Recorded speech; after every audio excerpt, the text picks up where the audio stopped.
Why are you exposing me? Sorry. Okay. You're supposed to be my teammate. Okay. Dear Shandy. Welcome back to another Dear Shandy Love is Blind recap, listeners. Hello, Andy. Oh, you messed up the Dear Shandy part. Usually it's Love is Blind. You forgot what podcast this is?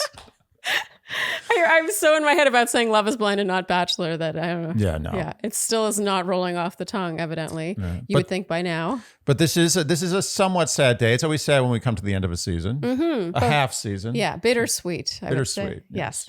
And so today we are recapping season 4, the finale, and by popular request, the reunion. Everyone wanted to make sure that we were recapping the reunion. And I was like, why? What's the big deal? Until we saw know it. why. Yeah. Now we know why. Yeah. So shall we get going? Let's do it. All right. Actually, Andy, before we get going, when we saw the poster of it on our Netflix screen, that was the Lachey's right in the middle of the screen. Andy, you said, why are they there? Really says a lot, doesn't it? Okay, so it's Kwame and Chelsea's wedding continued. This is pretty much Kwame saying, I do. And we were negative surprised by this. In fact, we felt a very heavy sense of self-satisfaction. Yeah, Andy was patting himself on the back. You really called this very early on. I knew this was going to happen. But look, it's fine. It's fine. Maybe they'll work out. Yeah. I'm not opposed to it. Yeah, and we'll get to that. I want to touch on that later when we get to the reunion, but we'll keep moving for now. Micah and Paul now. Micah calls that day, quote, the beginning of Paul and I's life together. As Paul describes his connection with his friends, we agreed that Paul speaks like a ventriloquist. Totally. Yeah. He's got his teeth clenched. Mouth barely moves. Yeah, he talks Eyes like this. don't really do much either. Yeah, he could, if science doesn't work out for him, he could really explore this in the future. It's sort of the way you'd expect someone whose guts and body's very under the floor would speak. The gist here is Paul might be over-analyzing himself out of getting married. Instead of seeming particularly excited about getting married, he's sort of polling everyone. What would you do? What would you do? What would you do? Which I actually found really relatable. Oh, totally. I do that all the time. I can't make decisions. Yeah. I have no idea how to make a decision. Yeah, choices are really not your friend, really. Everyone else makes my decisions. My whole life basically is a series of decisions made by other people who I ask the advice of. Except my t-shirt. That's it. This is the only decision I've ever made. And, I mean, I know the point you're making, but you're very good at making decisions. Oh, thank you. Not big ones, but small ones. like what? What granola bar to eat? His friend makes the argument that it's just as risky to say no as it is to say yes. And Andy, you burst? I done burst into laughter. You done burst. You said this is the friend you should never listen to. Ever, never, never, never. Yeah, I mean, the idea that it's just as risky when there's an actual wedding involved, I mean, it's just, it's absurd. It really comes down to how much is that what if going to haunt you. It's ridiculous. He's got bad friends. No, good friends with bad advice. Yeah. Micah with her parents, she says she's thankful they're there. Her dad says it's easy. She's their only child. We marveled yet again that she came from these parents. Yeah. It just makes no sense. Dichotomy. Andy, you likened that situation to a song from the Fantastics. Would you like to? Oh, yeah. Would you like to serenade us all? Which incidentally was one of our first dates. Yeah, I took you to see the Fantastics. It was the first musical we ever saw together, and we actually had a good friend of mine sing a song from the Fantastics at our wedding. We did. Yes, but it wasn't this song. But you sing this song and then explain it to the Shandies. Okay. Plant a carrot, get a carrot, not a Brussels sprout. When you're planting vegetables, you know how they'll turn out. That's it. Okay. Very good. So do you I actually think that's the wrong lyrics, but it's the point is made. Yes. When you plant vegetables, you get exactly what you planted. Mm-hmm. When you have a kid, you have no idea what's going to happen. Yeah, okay. Did I have to explain that? I feel like I may have had Honestly, to. I kind of needed you to explain it to me last night, so maybe I'm the only one that needs it. Okay, so now we're at the wedding. We were laughing at how many times Micah managed to say like in her vows But it was also very on brand. Hmm. At least she's consistent. Andy, you had a particular issue with her starting out her vows talking about the pods. I don't think the pods is a great thing to incorporate into vows. Even if you were in the pods, and even if the pods was a very big part of your relationship. There's something about saying pods in vows doesn't work with me. When it comes to the I do's, Micah says that she thinks it would be best to have Paul go first. Good call. And we see Shelby say now, I wish I was way drunker. I mean, for entertainment value, I kind of do too. Paul says, I love you, ... But I don't think we can choose each other right now. I think we're not there. And then in the subtitles, it said, attendees murmuring. Andy, you called this a strong move. It was a strong move. For a second, I thought it was going to be one of those things, those tropes from like The Bachelor, where he's like, I love you, but...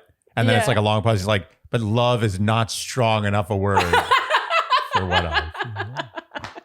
It's so true. Yeah, but he just went straight for the jugular. Yeah. He's like, but no, not happening. And it was a strong move. He did the right thing. Look, I'm not going to judge Paul for how he may have led her on. We're getting the edit. I don't know what happened. I mean, we could get the story from Micah in the reunion or whatever. We can get the story from Paul. We can get what we saw on TV. But I can tell you that Paul was not in this, and he was kind of making believe. Yeah. And that's it. And he made the right decision. This is not going to work. Well, this is my slight issue with everyone calling Love is Blind a more real show. Yeah. I mean, more real. It's real at all. I don't want to compare it to The Bachelor or any other show.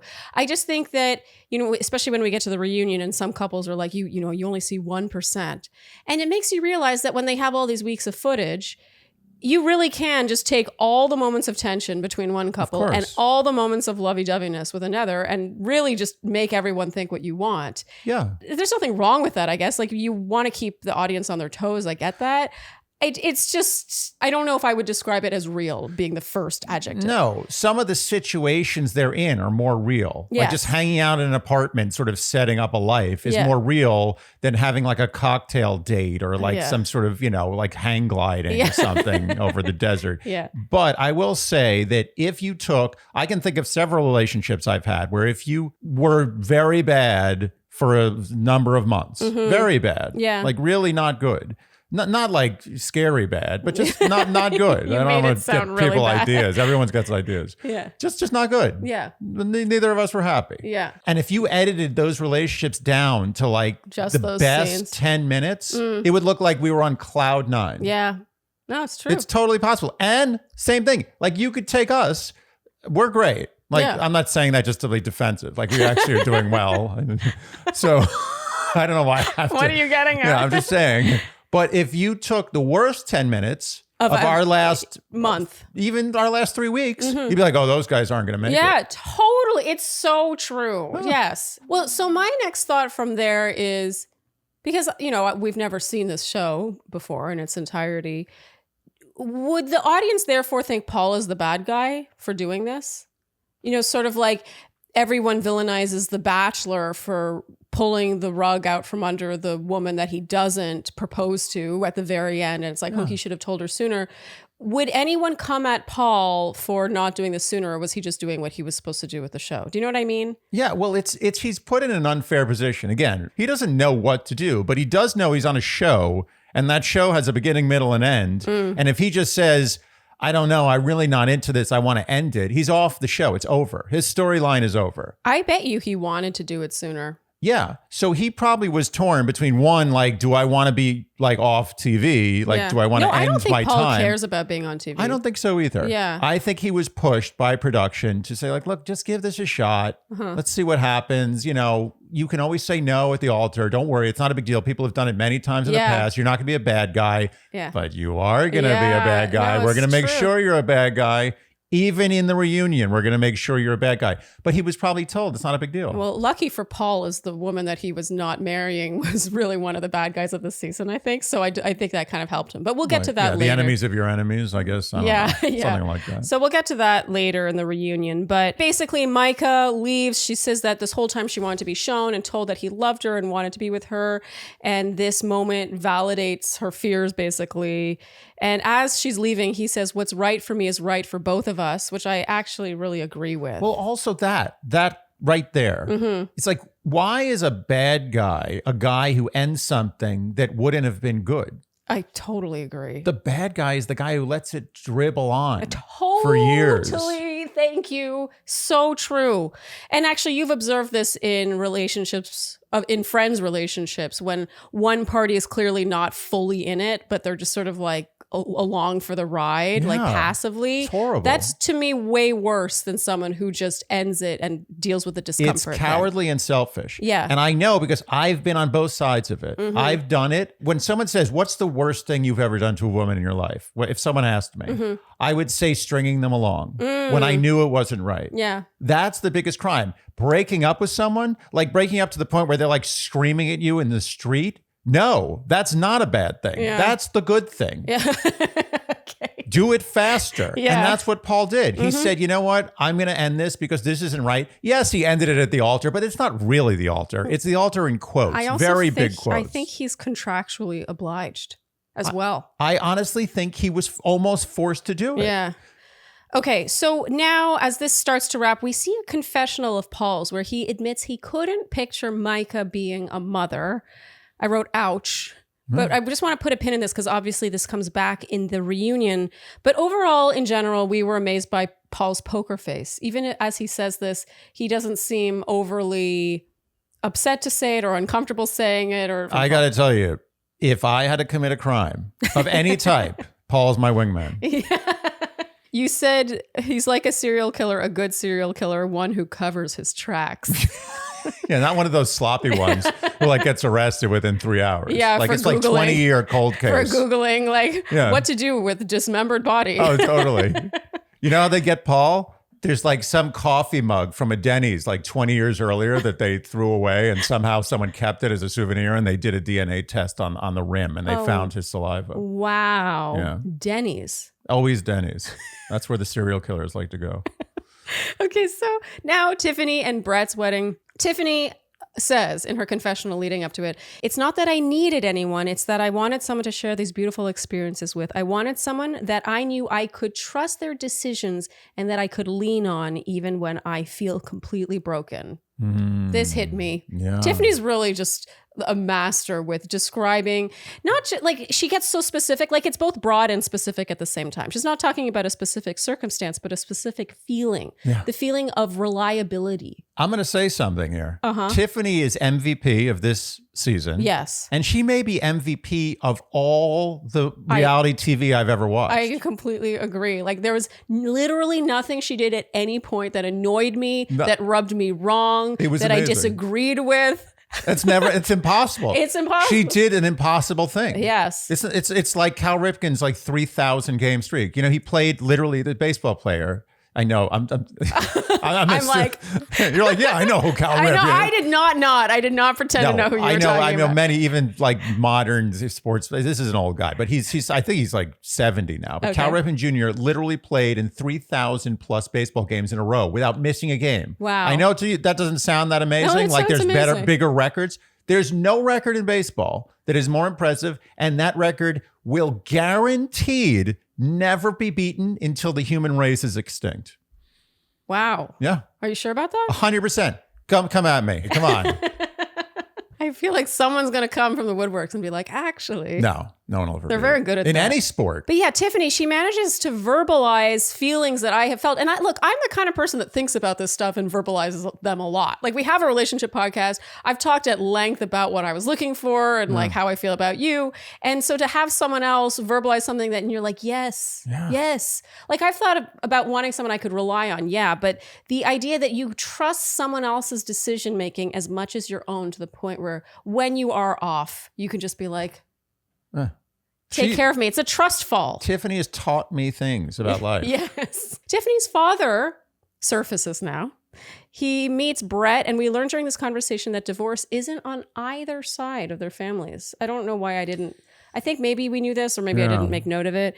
We learn a bit more about Brett's rough upbringing from his mother having a mental condition and them losing everything when he was age 12. They had to move in with his grandparents. But the takeaway here is his parents never left each other. They were a team throughout it all. Yeah. He says, I really feel confident in Tiffany and I's future together. Oh, Brett. Almost perfect. Oh, yeah. Andy, you said the first chink in the armor. He's still my boy. It's good.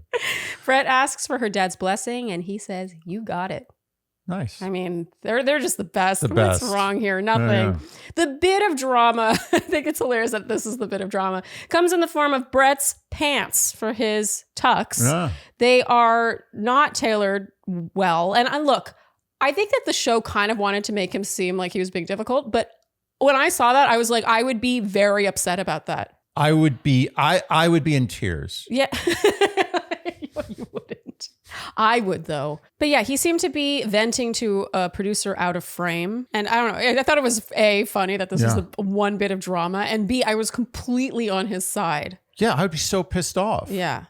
Like he doesn't get, and Brett doesn't get pissed off. When we never saw Brett pissed off the whole season. It's true. In many situations where he could have been pissed off. You know what this falls into the category of is incompetence. Incompetence. Someone dropped the ball at some point. Yeah. How could you not pay attention to the details that were so important to me? But I mean, also would be important to anyone who's getting married. It's not like he's being unreasonable. No, it's his wedding day. Yeah. And it's basic. Like he just wants the pants to fit. And even in the end, when what's her name? Lucia. She did an amazing job. Amazing. While he sat and waited, she So tailored his impressive. pants. I'm sure if he had weeks, he might have been like, "Oh, could we adjust a few more things?" But he was picking his battles. He's like, "This is great. It's so much better. Thank you so much." He wasn't being difficult. He was just like, "These look terrible on me." I felt really bad for him. Yeah, I couldn't but tell. I he's was like, "Are you trying to ridicule him for this?" But he's also so into fashion. Yes. So it's like a double wound. Yes. Okay, so now it's the official wedding. As Tiffany walks down the aisle, Brett cries. And Brett says, "I will." Tiffany has a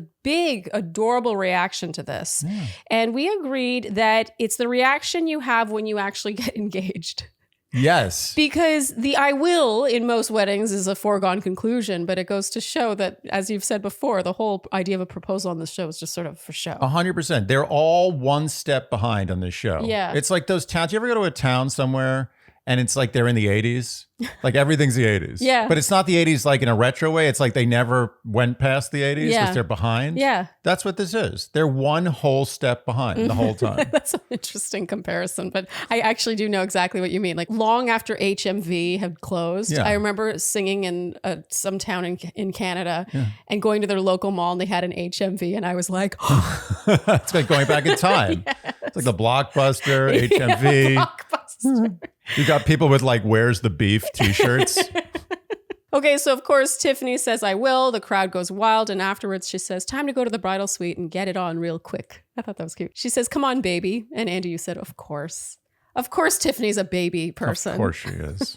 So Sharleen, I have spoken many times, you can attest, that I dream about one day visiting New Zealand. Yes, you fantasize about New Zealand a lot. The rolling hills. The sheep. The sheep. And most importantly, the Manuka honey. And now I am not in New Zealand, nor do I have any plans to go there in the near future, but I have tasted New Zealand. Yes. And it tastes so good. In the form of Manukora honey, I honestly feel like it's a magical food. Like, how is it possible that this comes from nature? And it's a super honey. Super honey. Because of its unique antioxidants and prebiotics. So we have to talk about MGO for a second, which, by the way, only comes from the nectar of the Manuka tea tree, and it's an antibacterial compound that contains nutrients to support optimal immune and digestive health. And what I really love is how much they care about their bees. They care about their bees. They understand that the making of honey is a time-consuming activity. They don't rush their bees. They don't feed their bees refined sugar. There's no excessive hive transportation or stocking rates. Yeah, you don't want to stress out your bees. You want them to produce the sweetest, most delicious honey possible. Yes. Gotta have a happy bee. And also bees, we need to look after our bees. We have to look after bees. Without bees, we're all finished. Yes. And they care so much about the bees. Yes. So much that I can hit that QR code on the bottle and actually find information of the specific beekeeper that made that bottle. Yes. And back to that antibacterial compound, the MGO. Okay, so on this one, it's $8.50. This one over here is $600. And you can taste the difference. It honestly tastes like butterscotch. It tastes like a dessert unto itself. Yes. It tastes like a main course. Like you think of honey as like an additive, like you put it in something or maybe you drizzle a little bit on some fruit. No, this is the main course. No, you eat this. It's true. Since Manukora came in the mail, I've actually begun just like taking a teaspoon. You've begun? Where have you been the last few days? Yeah, no, we've been fully eating it with a spoon. every It's day. delicious. I don't know how to say this without it sounding like an ad, but honestly, this is the best honey I've ever had in my life. Yeah, there's actually no contest. And we were looking forward to it. Like, we had high expectations, honestly. We had hive expectations. Oh, da-da-da-da-da-da. So head to manucora.com/Shandy or enter promo code Shandy at checkout and you'll automatically get a free pack of honey sticks with your order of $15 value. Again, that's Manucora, MANUKORA.com/Shandy or use code Shandy To get a free pack of compostable honey sticks with your order. Trust me, you have not tasted honey like this before. So indulge and try some honey with superpowers from Manucora. Well, Andy, how did you sleep last night? Like a cozy person. Like a, what is it? A bed and a bug. I mean, a bug and a bed. A bag and what is it? A something and a bug Snug and a is a bug. Snug is a bug and a rug. in a rug. Right, in a rug. Yes. Except it isn't a rug. It's Cozy Earth sheets, which are the softest sheets imaginable. They are made from viscose from bamboo, making them super soft. They honestly defy logic. The hardness becomes the softness. Yeah, bamboo, so hard, so soft, most importantly, so sustainable. I love that. Way more sustainable than most materials that sheets are made with, which, you know, makes you feel good. And we are entering the warmer months of the year. Mm-hmm. And I am still not sweating, nor do I have fear of future sweating. Cozy Earth sheets, they are cooling. It keeps you warm, but at the same time, it doesn't give you that clamminess. So you're not like damp when you wake up. It's like one of those cups that keeps drinks hot and cold. Yes. Which I still don't understand. Very nice. And we can never do a Cozy Earth ad without mentioning your amazing lounge pants, which deserve all the accolades. Look at this. Still going. Still going. Still black. Yeah. Still unpilled. Unpilled, no tears, no, I don't know, no wear, really. They're almost mocking me at this point. And it won't be the first, nor will it be the last time that we mention that Cozy Earth sheets have been on Oprah's favorite things list for 5 years in a row. 5 years. Oprah. And you know there have been other sheets knocking at her door. Like, come on, let us in. And she's like, no. You don't make it. So right now, our listeners, the Shandys, can save a whopping 35% on Cozy Earth, but hurry, this offer ends soon. Go to CozyEarth.com/Shandy and be sure to enter Shandy at checkout to save 35%. CozyEarth.com/Shandy. Okay, so Bliss and Zach now. While chatting with his friend, Zach says his logical side is wondering if they would still work when they're not high on dopamine and oxytocin. That's a very pragmatic thing to think. I just love this about him. It's him and Paul, actually, it makes sense that they're friends. Yeah. There's a very sweet sentimental moment when Zach's grandma and sister come and they each hug him and he's just sort of there, like sort of fighting back tears. Yeah. There's a lot of love in that family. Very touching. Okay, so now for the wedding, Bliss has her mom and dad on each arm. And when they're waiting to walk down the aisle, her dad is still suggesting Zach isn't good enough. Everything he says is wrong. Everything. He says, hopefully he can keep up with you. I'm not sure he can. Remember, you're the person that has everything to offer. You always have your family. Never settle no matter what. Andy, you were dying during this. It's unbelievable. Literally, they're about to walk down the aisle. What's funny is the expression on Bliss's face. Like at first, like the first thing you said, she's like, "Aw, thanks, Dad." And the second thing, she's like, and then the third, she's like, Even when they're walking down the aisle, he's like, "Are you okay?" And just smile. Just smile. He's telling her to smile. Why is he telling her to smile? He's a real control freak. And I know the takeaway at the reunion is her dad, you know, now loves Zach and they get along great. But I got to tell you, he really, really rubbed me wrong. Yeah. Are you okay? Just smile. It's like you have like you're the reason I'm not woman. okay. Yes, you're the reason I'm not. If I'm not smiling, it's because of you. Exactly. And then the officiant said, "Who presents this bride?" And while her mom is saying "we do," her father says, "I do." Oh, it's so good. That really says so much. Yeah. It says a lot. It really does. When someone says "I" instead of "we" in certain contexts, I'm like, I know 10% more about you now based on that and that alone. You know what I find in life, and I learned this a long time ago, if you try to say "I" less, like just fewer times in your life, you're better off. Like in all ways. In all the ways, all circumstances. Yeah. They both say "I do," and more importantly, we were right. In our prediction, we did predict that they would both say I do because we had been led to believe that she might not. Yeah. And we feel surprisingly good about this pairing. Yeah, I think it works. Yeah. It really actually works. If you think about it, if they're doing the same thing to them that they did to, say, Chelsea and Kwame, which is to take mostly the negative scenes between them or the less positive ones, they didn't really have that much to work with. But to be fair, their love is less blind than the others. It's true. That's a very good point. It is less blind. Significantly. Yeah. Huh. And therefore it works better. Okay, so we get a little bit more of Micah and Paul here. Paul in a confessional says he could not envision marrying Micah today or in 5 to 10 years either. Meanwhile, Mike. So you're saying I got a chance. Okay, and the finale ends with Zach and Bliss dancing finally to their Leanne Wombat song, I Hope You Dance. I hope you dance. I know the song now. I remember. I didn't realize what song it was, but that's a pretty popular song. During the It's a song, decent Andy, you song. said, "Oh wait, it's a real song." And you said, "It's so nice to hear an actual song, even though I don't care about the song."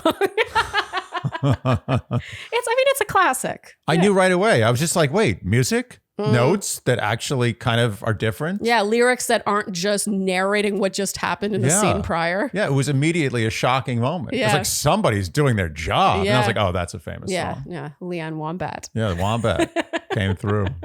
Saved us. How much do you think the show paid for that song? 25 grand. You think? Yeah, that's my number. They had to shell out for that. How could they not have that song playing after they connected over that? Put it this way. I don't know how much it costs, but I can tell you that song costs more than all the other songs combined. Wow. Yeah. So you still think 25 grand? Yeah, I think those guys are getting paid scale. No, I think that they paid a lot more than 25 grand for this song. You know how much work it is to write even a crappy song? It's a lot of work. It's a lot of work. You're right. Yeah. Yeah. What do you think those guys are paid? She has a really famous song. I hope she got paid 6 figures for that. 6 figures. I don't know. I have no idea what I'm talking about. Yeah.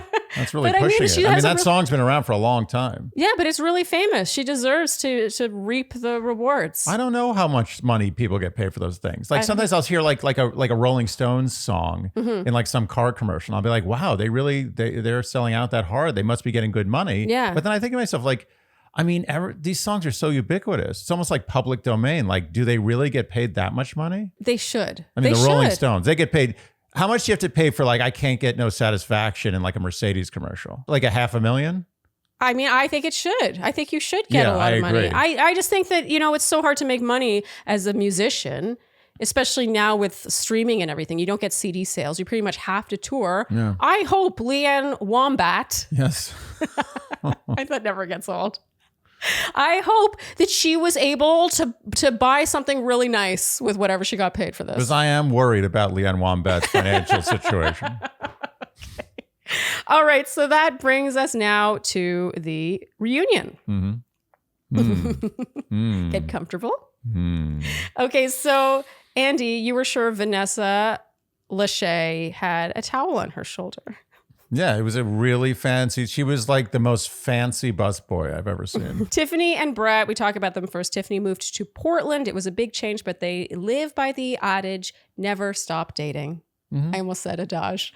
I caught myself. It should be a dog. There's a joke about Tiffany wanting to hit the bridal suite, and Vanessa's like, we have that clip. And Tiffany's like, that's inappropriate. Yeah. And then it turns out to be, again, the clip of her sleeping in the pods, and you and I groaned, Andy. Well, they overstayed their welcome. That was a 1 to 2 second clip. Totally But they agree. showed the whole scene. Like the joke was over within a nanosecond. Yes. It's like we have a clip of it. You show 1 Mississippi, 2 Mississippi of her 2 seconds sleeping. max. Yeah. Max. Instead, they showed the whole scene where he's like, Tiffany? Yeah, like Tiffany? why is it still good after the first 3 or 4 seconds? So true. It was so cringy. Like, everyone was like, Yeah. And then they talk more about the sleeping. After that, they're like, so what was going No on one with the cares. sleeping? What was it like when you were woken up? Nobody. No one. Literally, no one in America cares. Yeah.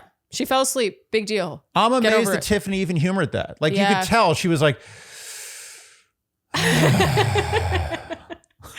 And now we get the segue from hell. This is so frustrating. I couldn't stand this. They asked Brett about his photography. They're talking about his photography. He started doing photos in 2020. They're talking about the nice portraits that he took of Tiffany and how they're in their apartment.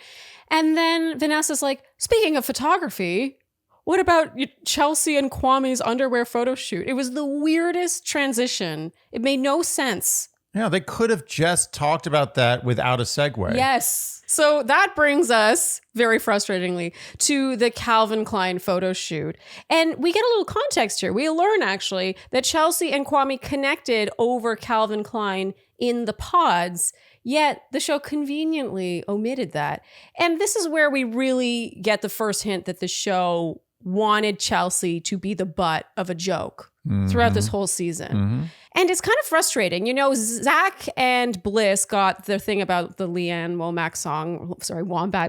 Yes. And so there was context for them dancing and all that stuff. But for this, I think that it was a little cruel to omit the part that it kind of makes it a joke without the callback. You know? It's just as produced as The Bachelor. It's just differently produced. But they're definitely looking for those things. Someone said, oh, let's not show that because that'll ruin the joke. Yes, they are more of a laughing stock if we don't show that. The only difference between Love is Blind and The Bachelor is they play clown music for people like that in The Bachelor. Yes, totally. So true. If Chelsea had been on The Bachelor, she would have gotten clown music most of the time. And they don't have clown music in this show. No, they only have like pop clown I'd love music. to hear them try. Yeah, I would actually want to hear that too. Kwame says that day, the day they did that photo shoot was the day he knew Chelsea was the one. So while they were showing us footage of them, you know, posing in underwear together, it was kind of cringy. Yeah.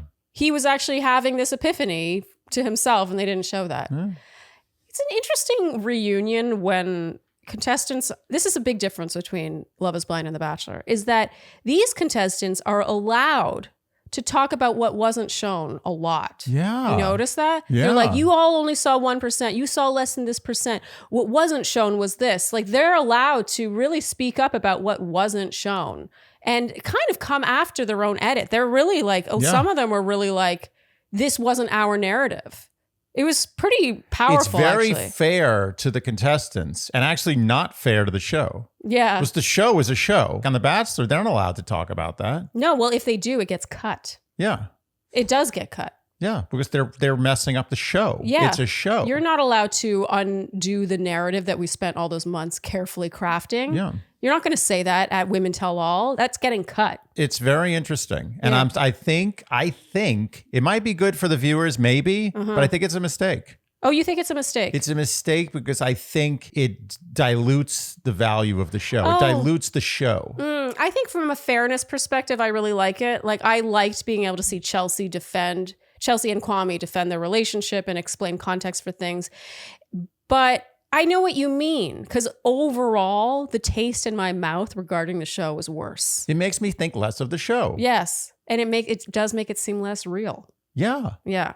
For a show that, that's the big selling point. It's so real. Show don't tell, right? Because like I know that a lot of people disagree with me because they want to hear the BTS. But I would rather just see like, oh, Kwame and Chelsea seem really good. Let's talk about what's happening in the present. And then I can formulate in my own mind, like, yeah, maybe they got a bad edit. Maybe that was BS. I don't need to see how the sausage is made. I want to see the show, and then I want to see real life. I don't agree with you. I respectfully disagree, only because I think fair is fair. They got put through the ringer. It's like, let them have this one episode where they can be like, actually, we're not totally. I can see both sides. Okay. I'm playing devil's advocate. All right. So Chelsea, Kwame, and Micah now. We see an unseen clip of Micah and Chelsea meeting to, quote, make up or talk about what happened with Kwame. Action. Right?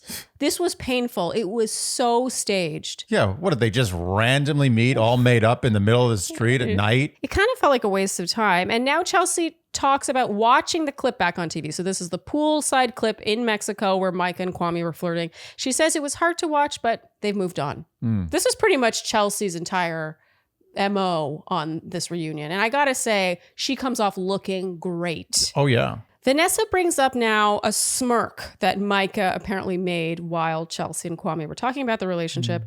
And this is where I paused and was like, they definitely have producers in their ears. They have the little earpieces telling them what's going on. There's no way Vanessa saw that smirk. So we have to remember, look, I'm not defending Nick and Vanessa Lachey at all. We will get there. But there is someone in their ear who is like, mention that. Yeah. Come after them for that. Clearly, Chelsea and Kwame have moved on. Micah has moved on. Everyone's moved on. But it's like, oh, we saw a smirk. Tell us what that smirk was about. And this conversation feels pointless. It's something about Micah and Kwame and who was breaking up with whom and whether or not Kwame was also breaking up with her.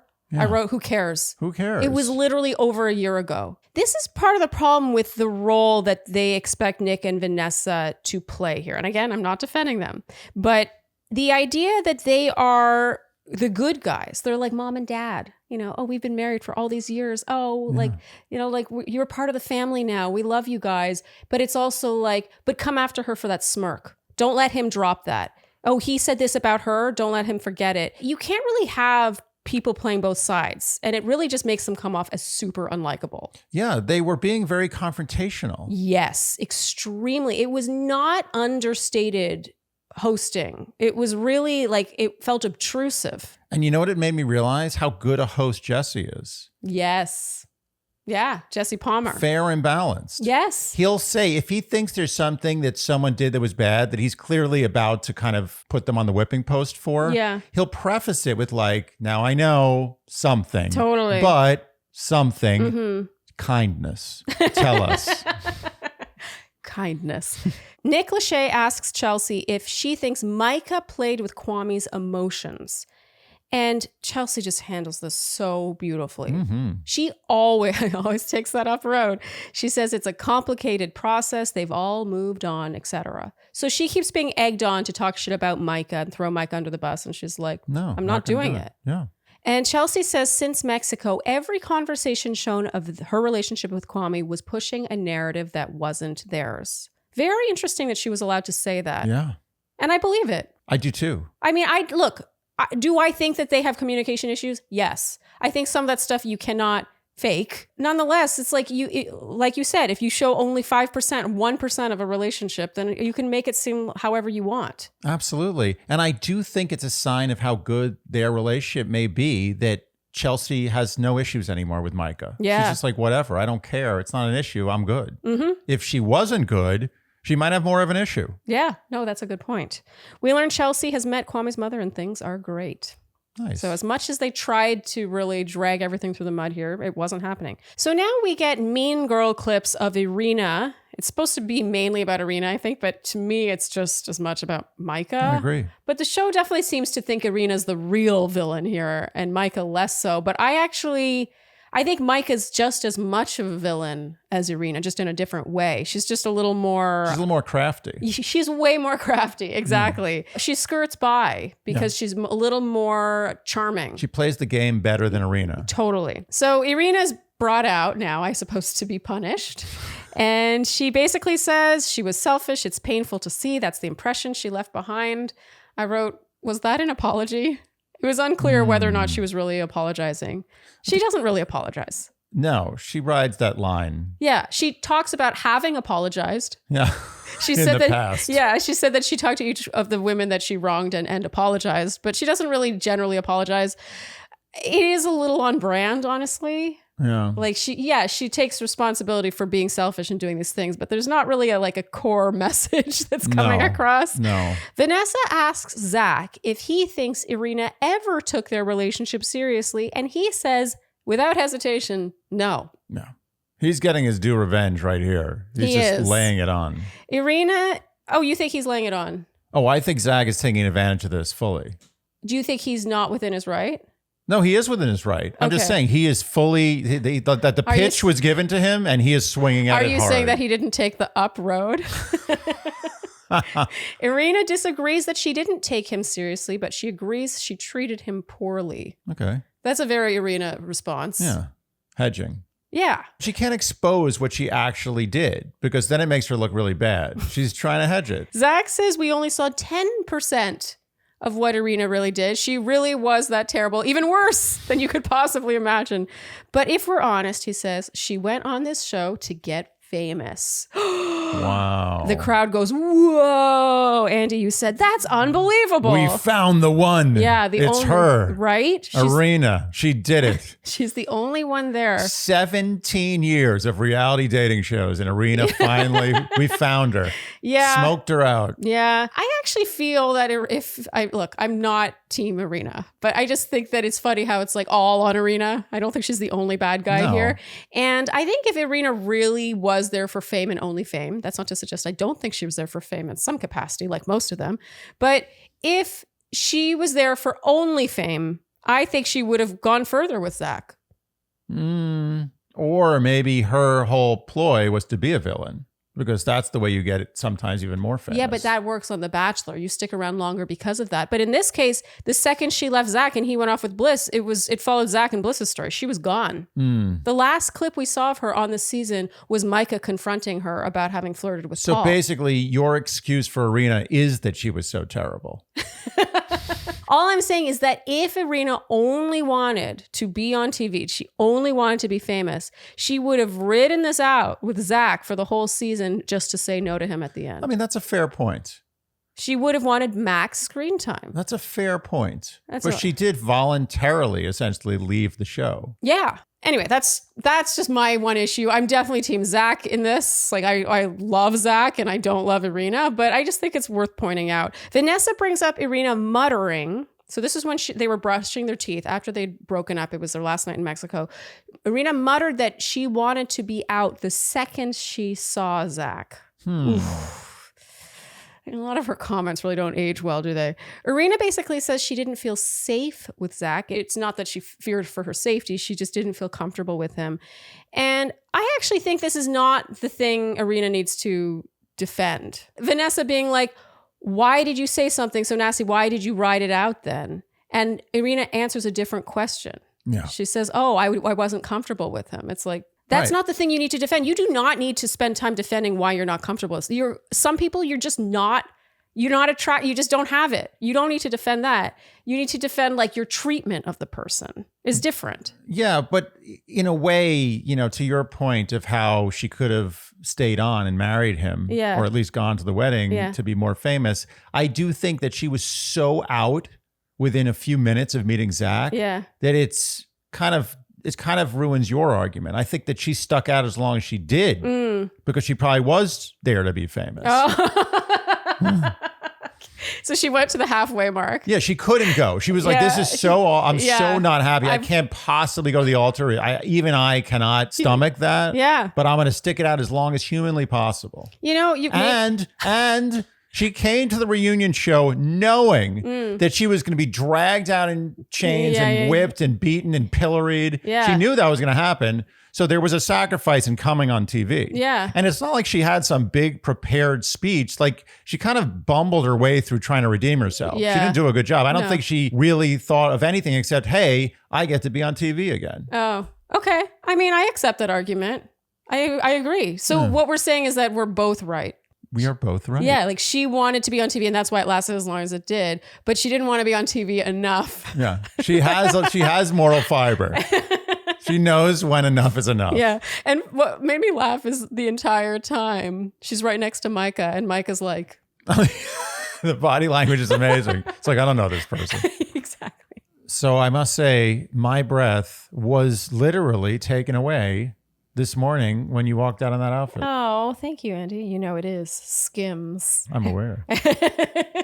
Everyone knows I'm a big Skims fan. I feel like my first Skims ad, everyone was like, wow, you really like Skims. Yeah.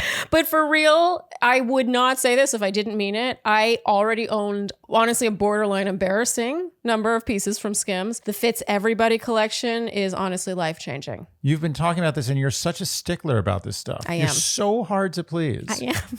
Like the fact that there's even a brand that exists that can please you in all these ways is amazing to me. Yeah, well, they really cover all their bases. So their Fits Everybody collection, the material is like butter. It stretches to twice its size, which means that it doesn't stretch out. And the Fits Everybody bra, which is my hands down favorite piece from Skims, which is really saying something. It really does give you support. It holds the ladies up, if you know what I mean, which you do not get from most loungy bras. I mean, I know. Do you? And you can love or hate the Kardashians, but I'll tell you something. Kim nailed this. Kim, you're on a first name Yeah, basis. we're pretty tight. You're tight. Well, I will admit, I am not one who keeps up with the Kardashians. I can attest. You do not keep up with them. I really don't. I'm not one of those people, but therefore it should mean extra.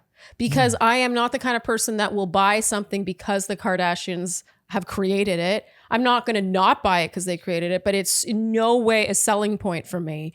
And it says a lot that now all of, literally, I am not exaggerating, all of my lounge bras, and I would say 90% of my like panty collection is from Skims. Wow. Fits everybody. I'm not kidding. Also, I love that it's an inclusive brand. You know, they have sizes extra, extra small to 4X.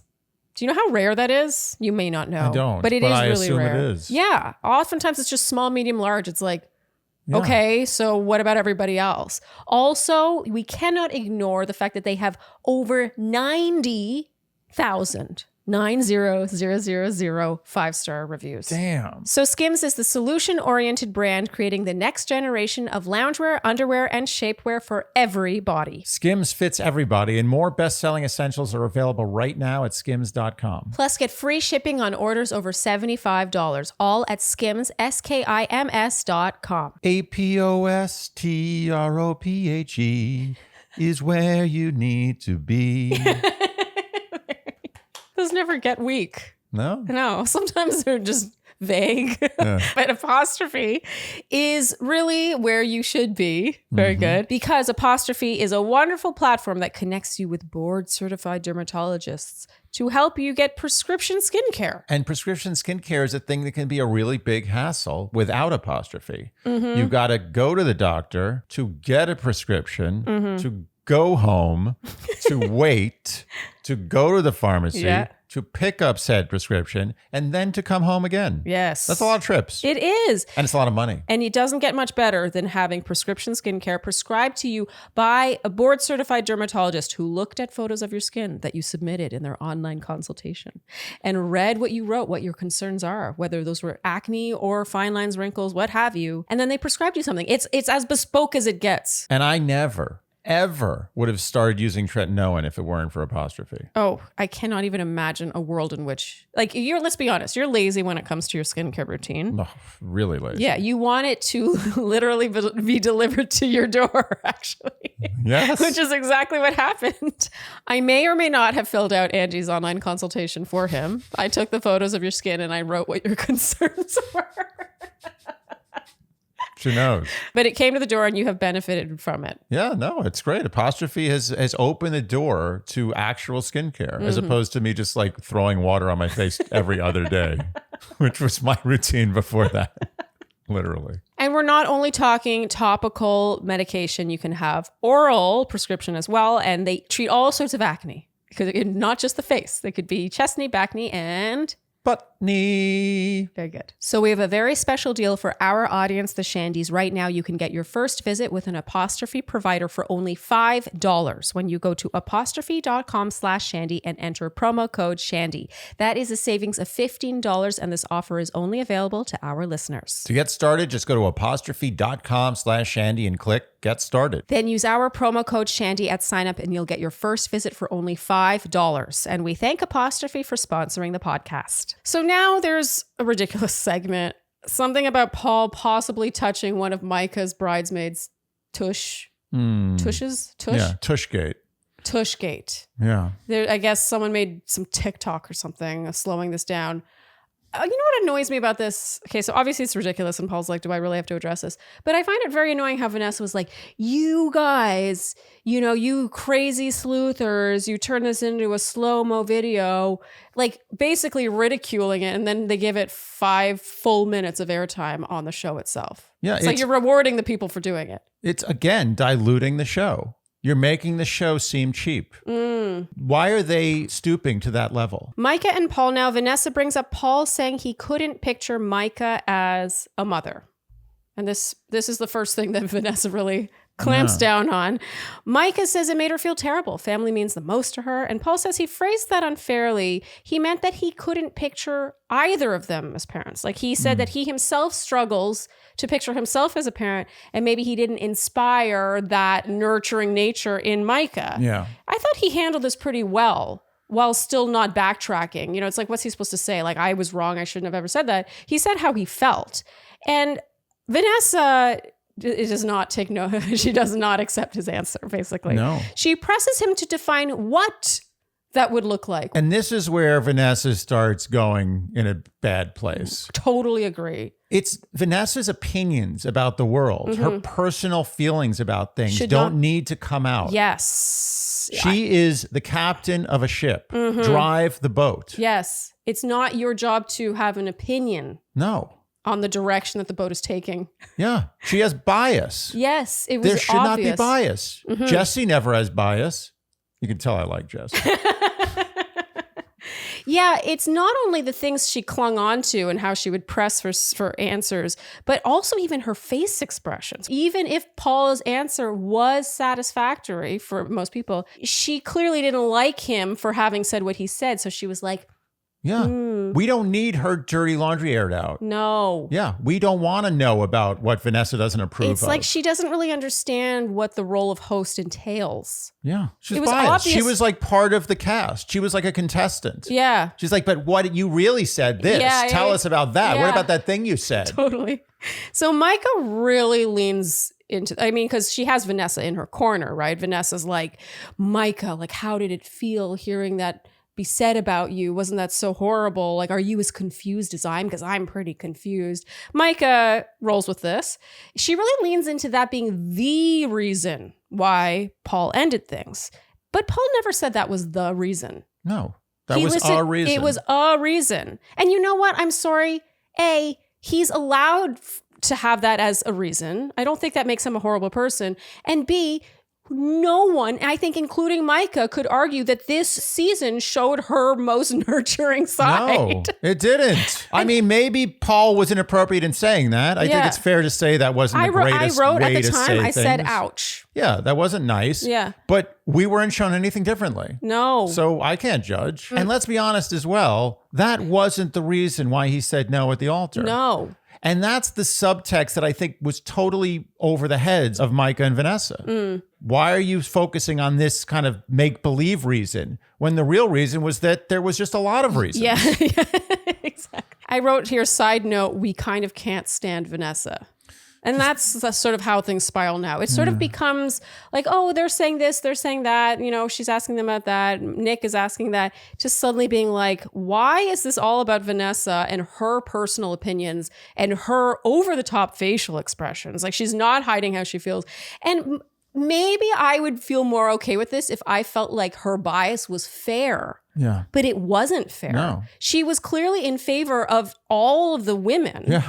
Even though I hate to say it, it's true. Most of the women were not that likable this season. This It is was the true. men who were the stars of this season. They were the Yes. heroes. Yeah.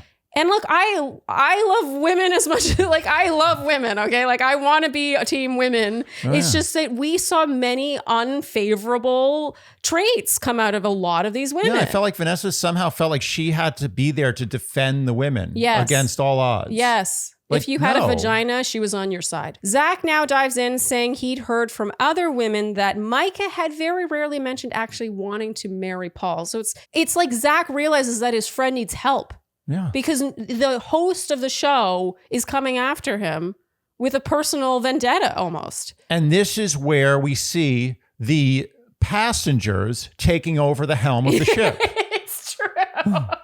It's true. There is no captain. There's no captain. This is a rudderless, captainless ship. It is adrift in the ocean. Yes. And the contestants are now at their own mercy. Yes. They're all getting together like, okay, who knows how to drive a ship? It actually Does anyone know? It reminds me of that show that we didn't finish watching. What was that show? Was it Netflix? The one, it was kind of like a supernatural. It's set, I don't know, it's old timey. What was the name of that show? 1918 or 1907 I or don't 19. remember. It's some year in the early 1900s. Yeah, About a and- ship, a ghost ship. Yeah, a ghost ship. 1908, I think. And I think we stopped watching shortly after this happened, but basically there was a mutiny. The passengers of the ship were like, this captain, we can't trust him. He's in it for himself. Yes. We need to take over. It's a great analogy. That's exactly what happened here, except the ghosts. Everything except the ghosts. And we learn now that Micah and Paul did attempt to date after the show, yet we learn nothing more about it. All the more reason why Paul is correct in his analysis of the relationship. Yes. He tried it again. Totally. And it didn't work in real life, in the most real of life. Yes. Yep. Mm-hmm. Okay, so quickly, by the way, quickly. Okay, so Jackie and Marshall and Josh now.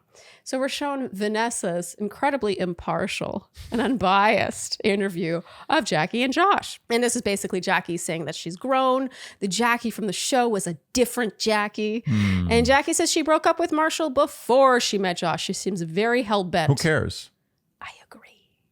I agree. She's very hell-bent on making sure everyone knows she's not a cheater.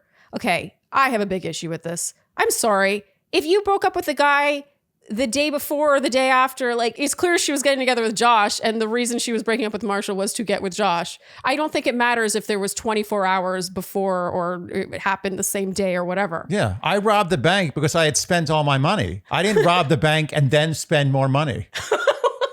That doesn't make Makes no sense. So now Jackie claims Marshall called her a derogatory name and that it was a bad joke. And she claims that he wanted the ring back to propose to someone else. And we were like, what? Yeah. And the one thing we seem to hear from Josh throughout this whole conversation is about cutting weight for a fight. Well, I was definitely right about his UFC career.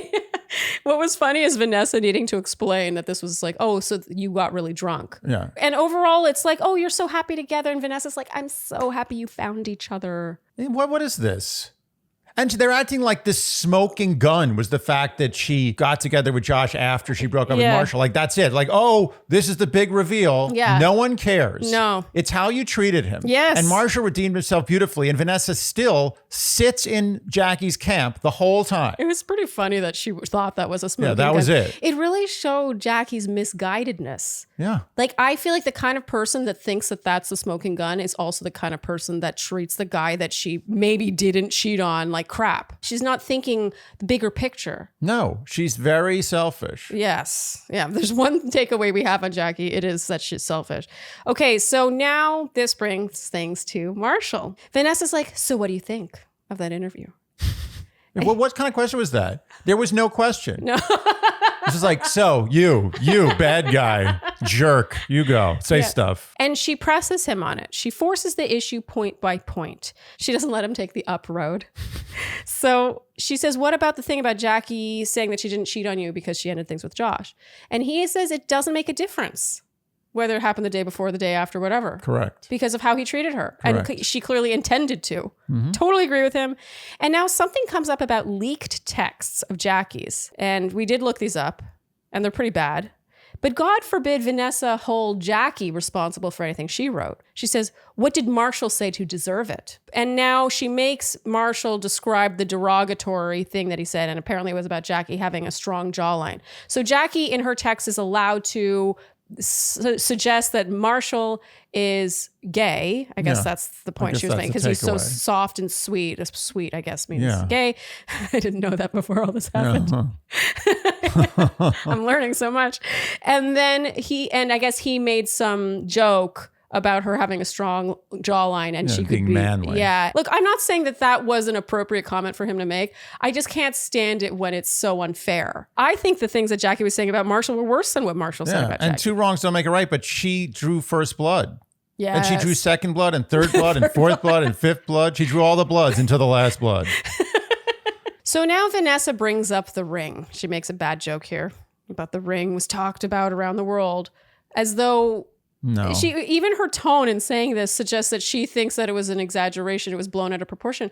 I'm sorry. I think that Marshall deserved to get the ring back. Agreed. He himself says the ring was a symbol of their love, and therefore she didn't deserve the symbol of his love for her.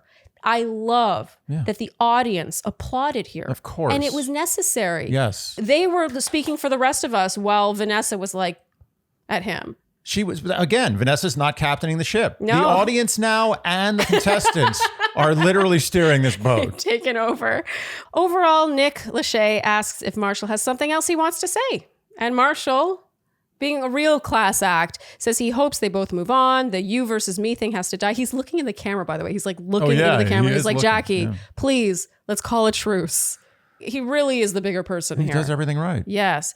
Vanessa makes a remark. Oh my God, I couldn't stand this. I swear I'm not trying to come after Vanessa. It's just like I have specific examples. You can't do this recap without coming after Vanessa. No, you can't. Otherwise, it changes the whole tenor. Yeah, it's true. And in this case, I'm not just trying to say like, oh, I don't like her. It's like I'm giving specific examples. So Nick asks Marshall to say closing thoughts. What does he have to say to Jackie? And so he talks to the camera, and it's so, I thought it was beautiful. He's like, enough of this you versus me. Let's call a truce. Even though, frankly, Marshall is the one that I think more wronged. Yes, way more wronged. And then Vanessa makes this remark about him having a one-sided conversation. What choice did he have? What was the point of that? Marshall's like, well, if they were here. Yeah, that's why you have a one-sided conversation, because you couldn't get the person there. But so get this. So after he says, oh, well, I feel slighted that they're not here. I would have liked to been able to talk to them face to face. And Vanessa says, has he considered Jackie's feelings? What is going on? This is the part where I was speechless. I was like, Jackie's feelings? Did you watch your own show? It felt, honestly, like she just, all she did was read like show notes. Yeah. She read a list of like point form notes of what happened, including some key takeaways that Paul said he couldn't picture Micah being a mother, and that Marshall said that Jackie had a strong jawline, and formed all her opinions based on those. You know what this felt like? It felt like Vanessa had nothing to do with this show, and she was just some celebrity they pulled in who just happened to be someone who may have seen the show here and there, or was a fan brought in to do the hosting. Yeah. I do not understand how you could be on Jackie's side in this. Right. She felt like an angry fan as opposed to someone whose show this is. Yeah, an angry fan of Jackie's. Yeah. Not a fan of the show, a fan of Jackie's specifically. Of Jackie's. So moving on, we get day-to-day life for the couples. Kwame's marriage tip is about having your own bathroom, which we agree with wholeheartedly. Absolutely. And now things circle back. God, it's like... I honestly am trying not to talk about Vanessa Lachey this whole time. It's just every single talking point I have is about that. It comes yet back again to Kwame and Chelsea. Vanessa's like, all you audience members, all you viewers who think that Kwame's trapped in this relationship, you're wrong. First of all, the reason people think that is because of the edit of your own show. Your own show edited it that way. We think that because we were sold that. Yeah, it's like meta. Yeah. She's angry at us for believing what her own show told us. It was like this tone. It was so confrontational. Again, not a proper captain. And also, you need trust in the captain. You have to believe that not only can the captain drive the ship, but that the captain likes the vessel. Yeah. He appreciates the vessel. He knows the vessel. It didn't feel like she knew the vessel. No. That was the issue. It felt like maybe she liked the vessel, but she didn't know the vessel. You know what she was? She knew how to sail a small sailboat, like a sunfish. And some cruise ship was like, you can sail a sailboat. Can you drive this cruise ship? And she's like, I'll figure it out. Yeah, that is how it felt. Even the fact that it circled back yet again to Kwame and Chelsea. Why were we back at that? We already talked about that at the top of the reunion. No one wanted to hear that again. That was breaking of the show. That was poor production. Yeah, it did feel like it was just off the rails. That at least you can say about a Bachelor finale or after the final rose or whatever. Everyone gets their time. Hot seat with her, hot seat with him. This happened. We'll talk about that. We'll address that. Moving on. Yeah. You don't then come back to it an hour later, angry at the audience for believing what you told them. Yeah, it was a mess. Oh my God. And now, oh my God. And then we haven't even gotten to the icing. We haven't even gone into it. The icing now is Vanessa is very, very interested in one of these couples procreating. Yes. And she is very, very emphatic about this. Mm-hmm. She won't drop it. She mentions it several times throughout this reunion, but now she seems to deem it worthy of its own segment. She brings up the baby again. She's like, so who's having a baby? Who's going to be the first one to have a baby? And I loved how Brett was like, wow, you're really like coming at us about the baby thing. Yeah. Oh, I wanted to hug him. Oh, Brett. He's the best. He's co-MVP with Tiffany. Yeah. Co-MVP. They're co-MVPs together. And it's funny, she didn't pick up on the cues. No. Everyone was like kind of uncomfortable with being pressed to make babies. And she didn't pick up on the energy in the room. No, you know what? No one likes that question. Even people who are planning on having babies soon. 100%. No one likes that. Even if you're planning to have a baby and you're not having any issues with fertility or whatever, you still don't like that question because it's invasive. And it's none of your business. It It's isn't. zero of your business. Yes. Literally zero. Yeah, she seems to think that because she's the host of this show where they all met, she now is entitled. Yeah, she's like their grandmother. Oh my God.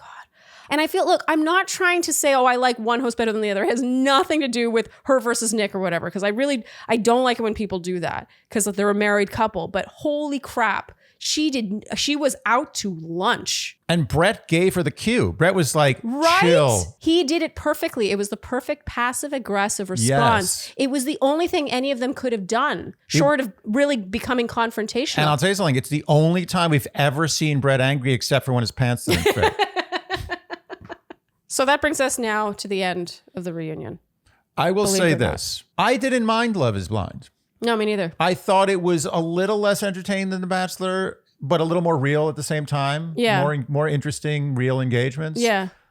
But this reunion was a disaster. Absolute disaster. You really worded it perfectly with the ship analogy. Yeah. It is drifting. It is drifting. It is broadside to the yeah. waves. Yeah. There's nothing going on here. Yeah. There's a bunch of passengers panicking. And it's not their job. It's never the passenger's job to drive the ship. And Zach became eventually the host. Yeah. And we don't want Zach as the host. No. No one wanted that. But he had to host. Someone had to jump in. Yeah. And then he's starting to host. Okay, so we'll wrap now with best dressed Oh, wow. because people really wanted me to touch on this specifically for the reunion. Okay. So I will talk about it. So my best dressed gentleman is Marshall with his sort of sandy beige monochromatic outfit. He had a suit and then his t-shirt. I love that he had a t-shirt. It was the exact same shade of tan. It looked so slick. It was so understated. And then he had a tiny, like, elegant pop of color in the form of like a printed pocket square scarf thing. He looked so good. I did like Brett's outfit, but Brett is like, you know, he has this distinct personal style that I totally respect. But in terms of what I personally liked the most, it was Marshall's look. Yeah. And for the women, my favorite was Micah's red strapless. It was very like, I also was a fan. yeah, it was very, first of all, her hair, it was really her styling. Because actually the dress itself, I'm like, okay, No, we've she looked seen great. a lot of like strapless, you know, poofy red dresses, but she styled it with these lace up sandals that went up her calf. It looked so cool. And she had these old Hollywood glam waves. yeah. And hers was also my favorite wedding dress, which is surprising no one, I think. Okay, and close runner-up actually for the women is Chelsea. She had this sort of peach-colored silk high neck dress. Yeah. Honestly, the dress wasn't really my taste. It was really how she wore it. It fit her so well. It fit her so well. Do you know how hard it is to wear material like that? I can tell you don't know. I don't know. Anyway, suffice to say that, like, in my dreams, can I wear a dress like that? She looked amazing. But also her styling. Yeah. She's just really good at really going super glam, super feminine with her, like, curls and her wispy hair and her big lashes. I don't know. She just looked fabulous. But in terms of an outfit that I would want and I would wear, it was Micah's. I'm with you. Okay. All right, then, Andy. That's a wrap. How are you feeling? Oof, you know, it kind of left me on a sour note. I really wanted, like, I got to be honest, I didn't feel great during this recap. I feel bad. I Yeah. don't feel good about the show. And I actually started, I was like, you know what? I I'm was coming getting around into to it. Love is Blind. Yeah, me too. And the reunion, it lost me. Totally. I feel not good about it, as Yeah. you can tell. Yeah. I think you can tell. I just don't feel good about it. No, it's true. I think you can tell that this whole recap, you're Yeah. almost like, They lost me. I agree. I think that it was very poorly done. And it has nothing to do with it not being live or being live. I don't care about that. We obviously watched it very late, so it made no difference to us. You know what happened is I loved the contestants so much by the end, and I found myself disliking the hosts. And I felt also when they were airing, you know, some BTS, they were talking about what wasn't shown. It made me, like you said, it made me have disdain for the show that wronged them and didn't show, you know, a full holistic view of their relationship and instead led us to believe something that could really haunt them down the road. I don't know. The whole thing was, I agree. Sour taste. Sour taste. And I didn't want that. I wanted to really feel good about this. Yeah, because overall, even though this reunion was not particularly feel good, it actually was in terms of the couples themselves. Yeah. Like the three of them have all lasted a year plus. It's pretty impressive. Plus. That's a way better track record than The Bachelor. Yeah, that's like 20 years in Bachelor years. Yeah, it is. And I agree that Love is Blind is a little more real in some ways, but there's something very structured about The Bachelor that is very pleasing. Yes. Yeah, not only in terms of the finale, but even the entire season. And the live shows. Yes, especially. They have it blocked. Yeah. There's a schedule. This is what we're going to do. She's going to talk about this. Then we're going to talk about this. Then we're going to address this. Yeah. Then we're going to move to this. And Well, we're not going backwards. You know, when you have commercial breaks to work around, I think that you have to be like that. I feel like with Netflix, it's just like, oh, we'll make this reunion an hour and 37 minutes long. Yeah. Just because that's how it went. It just felt like everyone was winging it. It was a total wing. Yeah. They felt, you know what it was? It was hubris. They all felt so confident. Like, we got this. Let's do a reunion. No, you Can't don't. be that hard. Yeah.